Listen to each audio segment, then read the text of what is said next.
Business, a person's occupation, profession, or trade.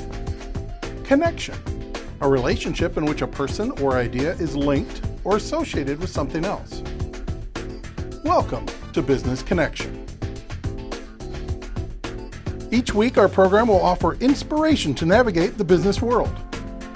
Information you can use to succeed in any field. And we will help you focus on your goals. Join us now for Business Connection with your host, B.C. Clark. Well, good morning, everyone, and welcome to the Business Connection. I'm your host, B.C. Clark. As you know, I interview business owners across the state, well, sometimes out of state as well. But today my guest is Brent Pohlman. Brent Pohlman. I have it right here. I'm just joking around, but well, Brent and I kind of know each other. We kind of joke around. You know, we go to a breakfast every month, and so. But today it's kind of special. He's written a book. It's called Leaders Look Within. It is really a great book. But today we're going to find out a little bit more about Brent and also about this book. Brent, you want to tell us already? Well, welcome to the show, Brent. Thank you, BC. And I know that you work, you own Midwest Laboratories. Yes. All right. Yes. So you can tell us a little bit about that. Talk a little bit about Sure. yourself and.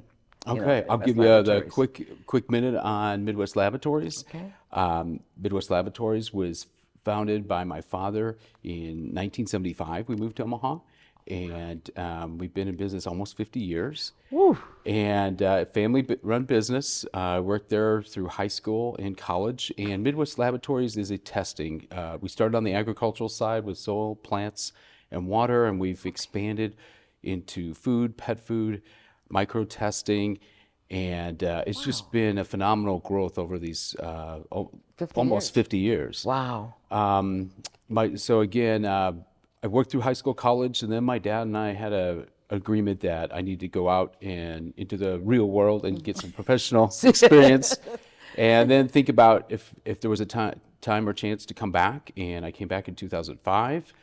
And then in 2016, my dad and his two partners retired. So I got to work with my dad for a few years. And then at the age of 80, he decided to retire during COVID. And the last 3 to 4 years have just been phenomenal growth. Awesome. And it's really all about leadership. And that's really why I wrote the book, was really just to kind of capture the last few years and what that whole transformation really looked like. You know, a lot of entrepreneurs watch the show, and people that are just thinking about starting a business and things like that. Oftentimes, there's not a legacy where they're being handed down a business, so they're starting from scratch.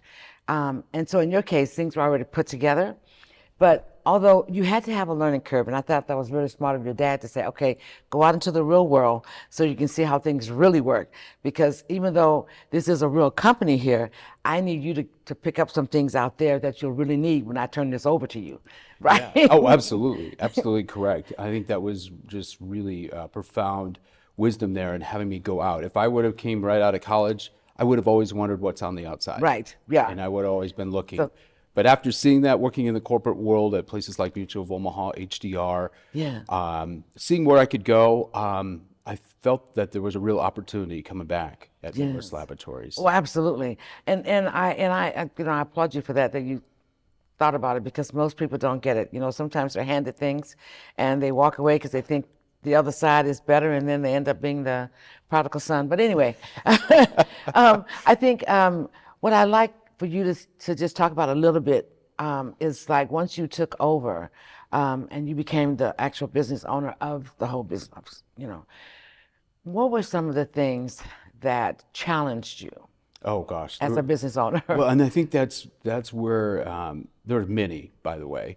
When I came back in 2005, I was full blown. I wanted to be in change management, and I wanted to see a lot of things from what I experienced.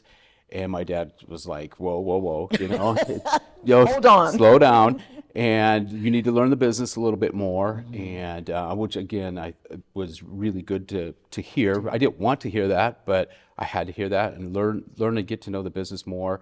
Then in 2016, when the two of us got to work together, I really saw a lot of things. first, it was my dad's company. I mean, it was his baby, and I wanted to respect the owners. You know, he's the owner, even That's though, huge. right, That's even there huge. was the transfer was going on at that time of ownership and that, but in my mind, he was his the owner. idea, Oh yeah, you know. absolutely. So I wanted to follow and see what he saw and how he did things. And as I went through that, obviously there's, I think what I had to do is really search in my heart was the way he did things. I had to, at first I kind of didn't like it, or I had wanted to do things differently, but then I had to really look in my heart and say, oh, this is why he did the things he did. This is why, you know, back in the 80s and 90s, these are the reasons why these things had to be in place. Do I need to keep it necessarily? Some things, yes, and some things probably do need to be changed, updated, that type, but that's a process. That's That is what a I'm saying. process. That's huge. And I want to say that it is a process, and most people don't really understand and don't take advantage of allowing the process to be what they know it to be, really realizing that process, because some things, oh, I don't need this, I don't need that, without even testing it. And then all of a sudden they find out down the road that that wasn't, you know, that was an issue, or they shouldn't have done that.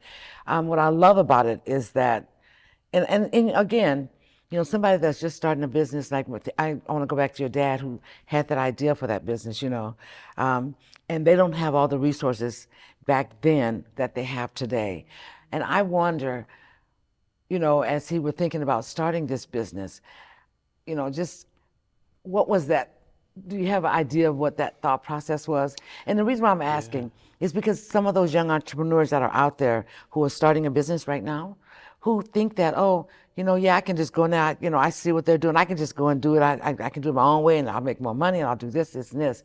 And oftentimes they're not stopping to plan, to look at the process, to desk check and walk through to see exactly what everything is and how it works. They just feel like they have this in their head and they're going to go and do it this way. And oftentimes it fails. Yeah, so you hit on two really key points there. First off, I was not good at it in taking over. I was very super reactive, which I think a lot of people are. I mean, you're in the day to day. You're like, I got to do this. I got to be here. If I'm not here, this isn't going to run correctly. I need more technology. I need some people over here. I was super reactive, and I didn't realize how reactive I was, but I was way too reactive. On the other part, I saw my dad, and again, he ran a very lean and mean operation, which was very profitable, but he was in the day-to-day his whole life till he was 80. And I don't think I realized that. And it really came to a point and I talk about it in the book, that the executive team came to me and said, hey, you know, we need you to be out of the day-to-day. And boy, that's hard. That was really hard for me. And I didn't accept it very well at first, but then I realized, they said, we need you, we're growing so fast, we need you to go look for some land, some property to expand on and grow and be more strategic. And I think that was the piece that really woke me up, was like, oh, this is so different than what, you know, that Because you my expected dad to be in there day to day. Oh, yeah. But there's already a team in place that were doing the day to day. Exactly. But if you do that, you may need to hire some more people. Right. So from 3 years ago, we were probably so lean, but we were probably woefully, maybe a little too. So we went from 110 employees to 280 employees in about 3 years. Because you were ready to scale at that point. Yes. You know, so your dad had already brought it from 1975 to where it was when you came in. 2020, right. And he was meticulous in what he did. You know, he was very methodical in how he did the things. That's why he was profitable. The other thing too is that he knew that it was time for the business to scale. He had the profits to prove it. He had a team that could do it. You know, he had an A team, and you had to hire more people, yes. But when a business is ready to scale, he's already dotted all of the I's. Yeah. He's crossed all of the T's.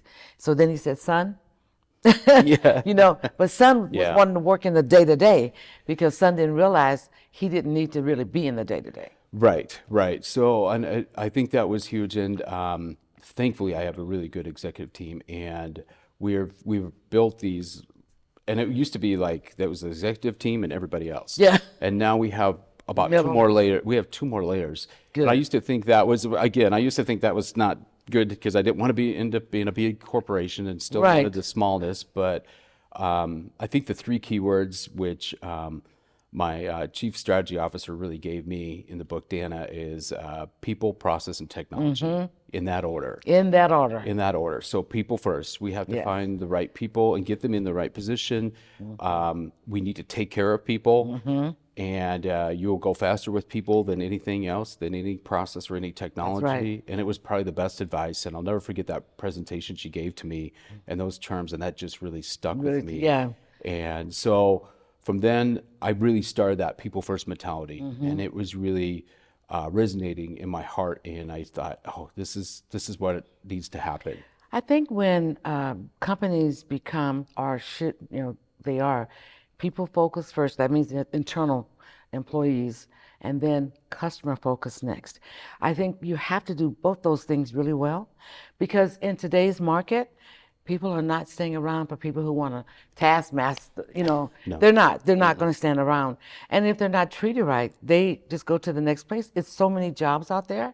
And I think employers that, come from different generations still think that it is the 1960s and 50s and people are going to just do what they say, and that doesn't happen. Right. No, it's exactly right. COVID really accelerated a lot of change. We did not have work from home before COVID. No. And then we were just really, with COVID, it took us 5 days, and we went to Nebraska Furniture Mart, bought all their laptops that we could find, and we did client service from home.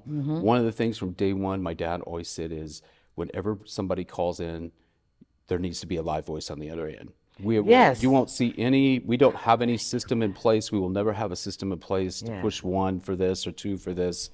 You This is want annoying, a life. number one. We'll always have that. Yeah. And that's one of the think that's things, great. again, that we're building from our culture, and some of the things that were in place is that we always want to build on that live voice. And it's so critical. Even when people walk into the front door, you're greeted by somebody immediately. It's important. Oh, it's and so- I so think important. how can you grab their hand if you haven't touched their heart? Exactly. I like that. I really like that. Because I mean, and I agree with the strategist. It does start with the people first, because look, you're not at the door meeting people. Right. It's the people you have there that are doing that.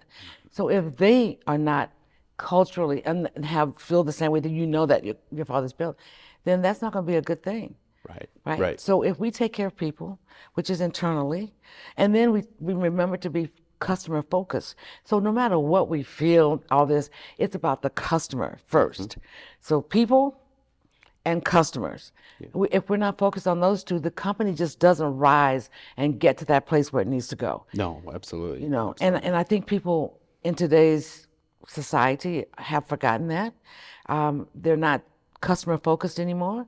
I think people are not stupid. They know when something's not authentic, so I and in a lot of the trainings that I do, I always say, people, like your employees, you have to be employee focused. So when you hire someone, hire them and make sure that they have what you need.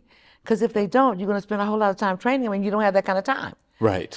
So, and you can tell by sitting with a person long enough to know if they can get it or not, or if they're going to be focused on what they're there to do. And that's important too.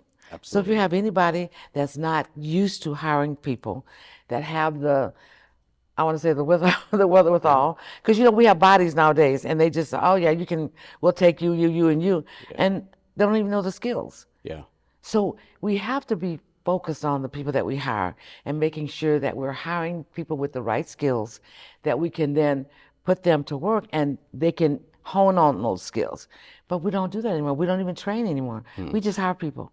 And so that's why we're having a lot of trouble with labor, with people not wanting to stay in the job. They're not going to be talked to any kind of way. So we have to be, and I'm saying that because I know there's a lot of issues right now out there with a lot of employment. I believe I heard someone say that when they looked at Omaha, that we were like 200 and some thousand positions vacant. And I thought, that's a lot. Omaha is just, that's a lot of positions. And I think people haven't gotten it. They keep saying, oh, it was the Simmers, it was this. It's none of that. People have started jobs. When the pandemic happened and people had to close, a lot of them started new jobs. It was 24% new jobs started during the pandemic. So don't tell me that it was a stimulus. That money went away a long time ago. People are not there. People are not taking a lot of stuff though. So if you don't treat them right, they're not staying. Right, right. You know, and if you feel like you don't need to be focused on what's going on with them, they're not staying. Absolutely. So I think a lot of times, you know, we have lost that sensitivity of understanding that people are people. They're humans, you know, and every human is equal. So I think that's what's wrong with that's my philosophy. Yeah. That is my 15 words of why I think we should make some changes. You know, right now we need to look at that. Do people have families? And you know, with childcare being so expensive, it doesn't cost them to go out and get a job because they pay so much in childcare. So if we're as a society, as a business society, it's not recognizing that, then we've lost our focus on people. And I think I'm saying a lot. This is your interview. No. But it anyway, is. No, I want to get. I feel the. No, I think everything you said there. You have to be closer to your employees. You have to be closer to the clients. Absolutely. Yes. And I think the only way that I found again that I could do that is I really had to take a close look at myself and see where am I at. I have to bring. Today, I want to bring my A game every single day. Every day. But I did not know what that meant, and so I was not living a healthy life. I was not getting enough sleep. I was not eating right. All those things you have to do yourself, because if you want to take care of people, you got to take care of yourself first. And people will see if I walk in and I have a frown or I have a puzzled look on my face, it sends I didn't realize the power of that, but it sends a terrible message. Sends a terrible message, yes, because they're like, oh my God, what's going on? Is it the day we're getting fired? I mean, and they have all these uncertainties that they don't know, you know, so they're just like, oh, let me just do it. I hope I haven't done anything. I think the key for me was finding my why and how. Yes. I did not have a strong why. No, because you know why? You know why, don't you? Yes, because. And people don't realize that, but because you walk into something that's already there, so you don't have to have a why, but you do have to have a why now that you're there, because you're moving to. You have a plan now, right? So what? That's your every why. Morning I say my why and how. I'm a person of faith who coaches people up and leads from the heart. We are. And you have to, and that has been ingrained in me for the last 4 years. And then you build out your core values. Yes. Everything runs off your core values. And mission and your vision, we say it every month.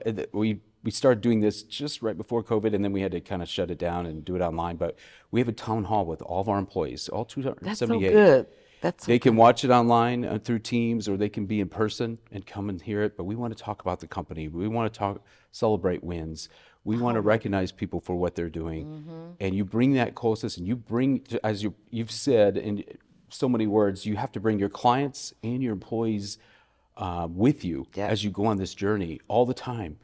Because they will ask, they want to know where you're going. That's right. And if you don't know where you're going, they can't set their plan. Because here's the thing: the business have a plan, the executive of the company have a plan, employees have a plan.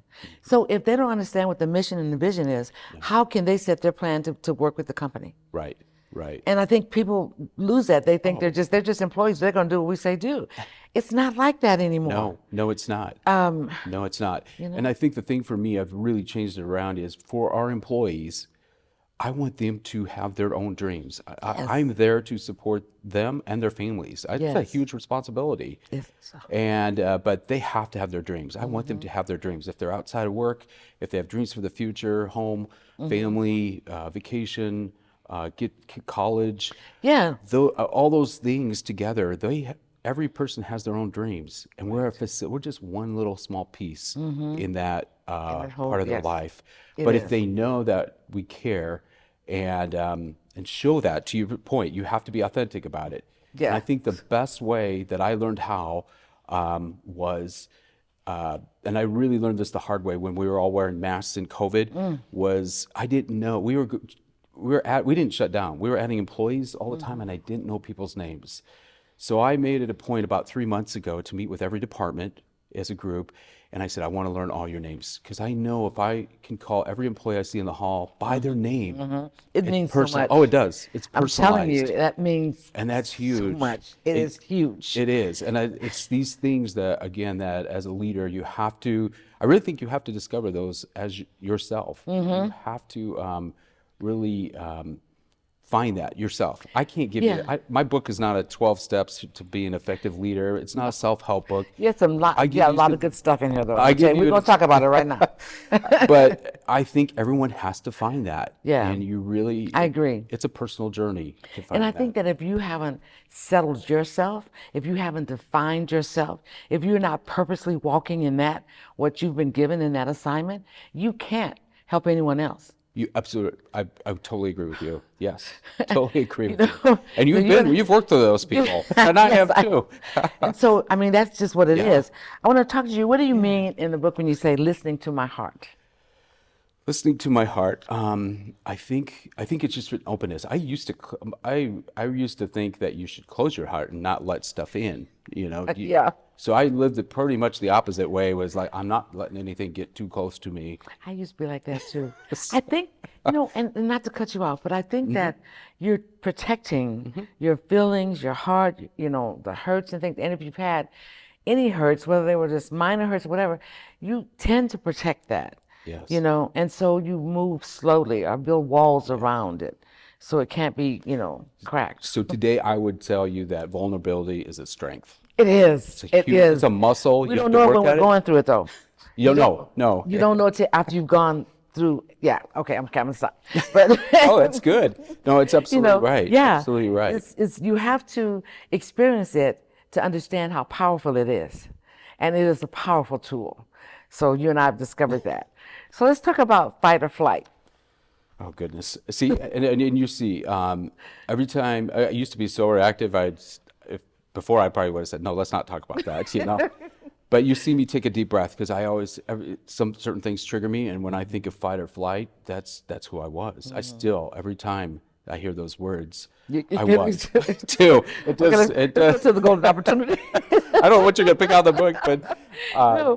yeah, it triggers something in me, and I have to, and I've learned to deal with it. Obviously, it's like okay, take a deep breath. Well, when I think of fight or flight, and I know our time is running, but when I think of fight or flight, a lot of times we'll have a challenge, and a lot of times we're thinking about, shall I run? But I found out, because that's fear, really, but I find out when I decide to stay and go through it, that's the only way I can get to it. You have to go through it. And what happens is that once you go through it, it'll come up again, something similar, and you say, okay, I know what I did the last time. I'm going to stand right here and I'm going to walk right through that. What I find about fear is usually a smoke screen. It's the enemy at his best, trying to, destroy, to kill our dreams, Absolutely. to steal our vision. Yep. And so we have to walk through because he's not more powerful than the one we know. No, exactly, exactly. So we have to, and I think I use faith a lot. I'm sorry, that's who I am. It's the bones that's in me. No, But I no. tell you what, it's those things, that faith walk, that has gotten me through a lot of things, but it has given me such creativity, such wisdom beyond my years by walking through and not being afraid. I used to be afraid of the dark. Yeah. You know what I'm saying? Yeah. But I never forget this. I lived alone, and I was living in California, and there was a power outage and took out the whole city of Morgan Hill. That's where I lived at. And I'm telling you, I curled up on a couch like a baby because that childhood darkness came back. I was afraid to move, and I could not move. I was in that position, probably for a couple of hours. Right. And in my head, I know it was the Holy Spirit started talking to me and saying, you can't stay here. You're going to have to move. You're going to have to move. I was like, I can't open my eyes. I'm going to even open my eyes. I can't. And then he said, if you don't move now, you'll never accomplish all the things that has been planned for you. It took me another hour. I knew I had these candles in the drawer that wasn't too far from me. I finally just jumped up with my eyes still closed because I knew where the drawer was. Went to the drawer, the matches and everything was in there, and I lit the candle. From there, I saw light. The light seemed to take away most of the darkness. And I was able to walk through to the next room in my house. And so that's why I say Yeah. in business, in life, in anything, you will have challenges and fear will come, but you have to stand there and walk through that fear. I mean, just like being vulnerable, you have to go through it, because once you do, it becomes a very powerful tool. It is. Humility Yep. is another powerful tool, because when you can be humble about things that, even if somebody says, you have to be able to walk past that. And then you can tell somebody else about, Right, talk about that. right. Like I just talked to you about that. I haven't Yeah. talked about that for a long time. Absolutely. But, Yeah. but that fear can keep us in a way. you Yeah, know? I think it builds, I think resiliency is Yeah. what it really builds. And to your point, I don't say the words flight or fight anymore. I used to say it all the time. Yeah. Because it was in my head. It was just, that was the only Because reaction. those are things that keep Yeah. us from getting Yeah. to where we need to go. So once right? you do it, once you leave it, you hear it every once in a while, but you know, nope, it doesn't have any power No. over me. Doesn't I have don't, any power. No, And we have zero. to keep remembering who we belong to. Yeah, exactly. And when we remember who he is, Yeah. see him in the right way, nothing Yeah, can stop us. no. And so I'm transitioning as well. I am, I've been with the Nebraska Enterprise Fund for almost 8 years. And so, but I have my own business. I've had it since 2003 and I work it still. I founded the Metro Omaha Women's Business Center. It's been 15 years. Wow. And so we'll be celebrating that at the end of the month. But I'll be leaving NEF, and going back to my own consulting firm. And I'm excited about it, Sure, there are challenges, but you know what? I've walked through so many. It's like, okay, move the door. Take the hinges out. I'm coming through. Yeah. But I wanted to say this. This is a really good book. I read somebody else's book that had This is awesome. So this book is called Leaders Look Within. And what I want to tell you, and I'm sorry, I stole a lot of the thunder because we've been up here talking, because I know you so well. But he really has, put together a book of leadership that is from the heart. It's authentic. It's, I've stolen a lot of stuff out of here, and but I know him, so I think it's okay. But I think that if you don't do anything else, you can get this book. Is it on Amazon? It is on Amazon. This is on Amazon. It's called Leaders Look Within. And I'm telling you, to me, it kind of increased my faith walking through this book. But also, it gave me a lot of tools, okay, from what you talked about. So today my guest was Brent. Awesome. Thank you for being on my the show, gosh. Brent. We've talked so much, but listen, this is a great book. I'd love for you to get it. Again, this is The Business Connection. I'm BC Clark, and we'll see you next time. So stay tuned.